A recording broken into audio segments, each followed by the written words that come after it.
minallah. Ada bulan 11 nak Hilton. Di sebelah kiri kita Bapak Ibu, Iya. di sini ada juga salah satu masjid, namanya Masjid Al-Bilal. Nanti kita mutar di bawah jembatan. Masjid itu nanti posisinya sebelah kiri kita. Namanya Masjid Al-Bilal. Iya.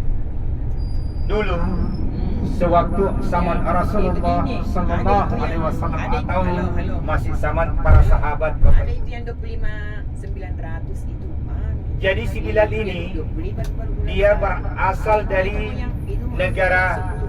negaranya itu namanya Ethiopia Bapak Ibu, atau sukunya namanya Al-Habasah. Kulitnya sedikit lebih gelap dari Indonesia. Si Bilal mempunyai keistimewaan pada zaman itu Bapak Ibu. Si Bilal itu mempunyai suara yang paling keras dan paling merdu di antara seluruh sahabat. Padahal si Bilal bukan dari suku Arab. Tetapi Rasulullah sallallahu alaihi wasallam menempatkan orang sesuai skillnya, sesuai kemampuannya atau kelebihannya, sehingga si Bilal ini diangkatlah oleh tukang azan oleh Rasulullah sallallahu alaihi wasallam di kota Madinah ini. Di sinilah Bapak Ibu dibangunlah masjid dan dinamakanlah Masjid Al-Bilal yang di depan kita ini. Inilah sebelah kiri kita. Jadi ini masjid mempunyai sejarah.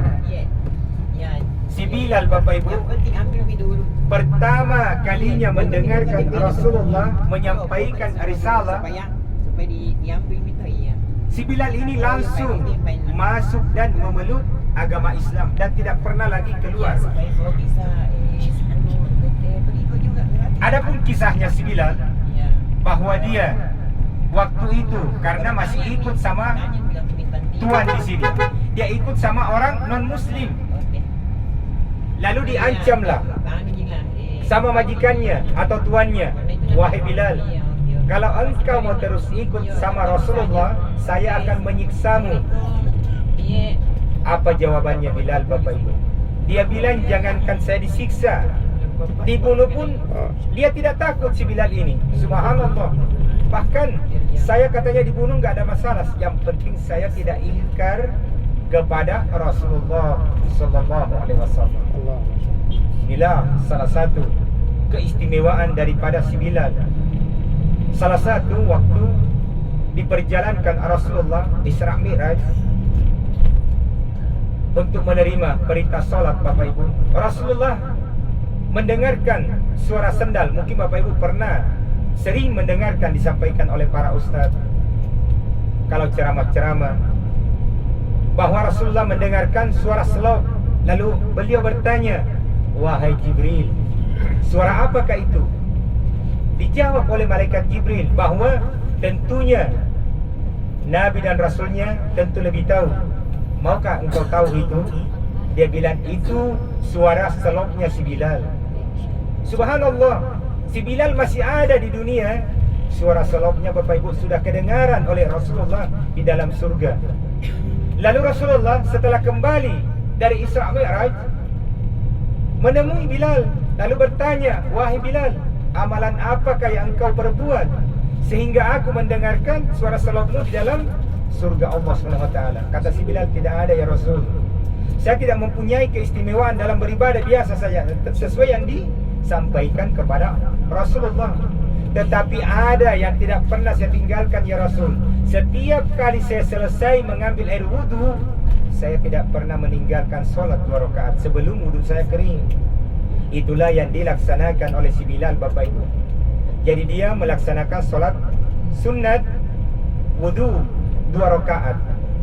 Jadi setiap kali beliau selesai wudhu, sebelum kering wudhunya, maka beliau senantiasa melaksanakan sholat sunat 2 rakaat. Subhanallah. Jadi amalan-amalan apa saja itu kita tidak bisa menganggap remeh atau menganggap enteng, karena siapa tahu itulah yang menjadikan kita, memasukkan kita ke dalam surganya Allah Subhanahu wa taala. Bisabab Bapak dan Ibu yang sama-sama dimuliakan dan dirahmati oleh Allah Subhanahu wa taala. Puji dan rasa syukur kita senantiasa kita panjatkan kepada Allah Subhanahu wa taala. Di pagi hari ini kita bersama-sama kembali, masih diberikan kesehatan, masih diberikan kesempatan, nikmat umur kita masih diberikan sehingga kita bisa hadir bersama-sama untuk melaksanakan city tour di kota Madinah ini.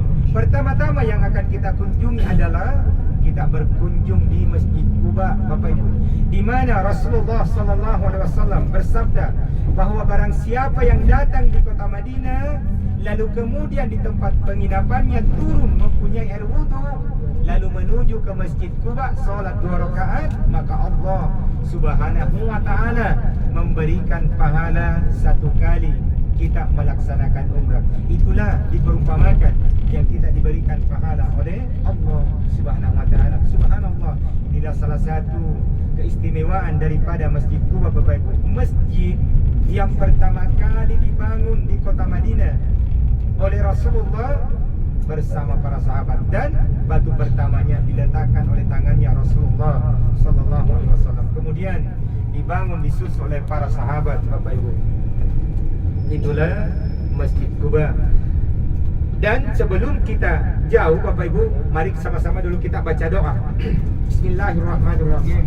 Bismillahirrahmanirrahim. Allahu Akbar. Allahu Akbar. Allahu Akbar. Allahu Akbar. Allahu Akbar. Allahu Akbar. Subhanalladzi Subhanalladzi sakhkhara lana sakhkhara lana hadza wa ma kunna lahu wa muqrinin inna ila rabbina wa inna ila lamunqalibun. lamunqalibun. Bismillah Bismillah majriha wa mursaha. Inna Rabbi la ghafurur rahim. Bismillah tawakkaltu la hawla wa la quwwata illa billahil aliyyil azim. Amin ya Allah. Jadi Bapak dan Ibu, Duyubullah, Duyubur Rahman, tamu-tamu Allah yang senantiasa dimuliakan oleh Allah Subhanahu wa taala. Masyaallah. Tujuan pertama kita akan sholat di Masjid Quba. Masjid Quba ini di depan kita ini, Bapak Ibu. Pintunya perempuan di belakang ada 3. Kalau kita menuju pintu, seandainya dia macet, kita bisa pindah ke tengah. Pintu tengah itu agak kurang. Ujungnya masing-masing itu biasanya full, tapi di tengah itu enggak. Lalu apa saja yang akan kita lakukan di sini di masjid ini? Tentunya mau sholat, mau berdoa, Bapak Ibu ya. Jadi pertama-tama kalau kita sudah sampai, pastikan dulu bisnya sudah stop, baru kita berdiri.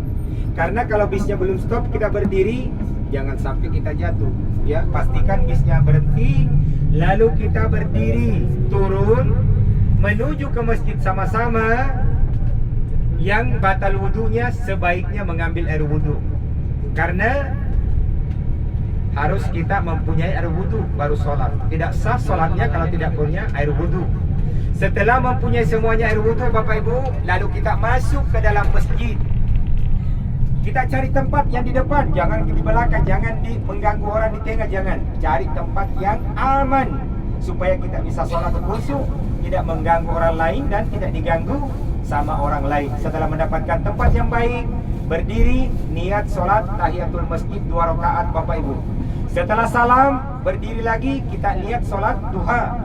Kita niat sholat duha 2 rakaat kembali. Lalu kita berdoa. Setelah berdoa, Bapak Ibu, masih ada teman, boleh lagi tambah sholatnya. Sholat duha boleh kita melaksanakannya 2 rakaat, maksimalnya 12 rakaat, Bapak Ibu. Kalau masih ada waktu kita tambah sholat taubat, Bapak Ibu ya. Jangan terlalu lama-lama. Waktu kita di sini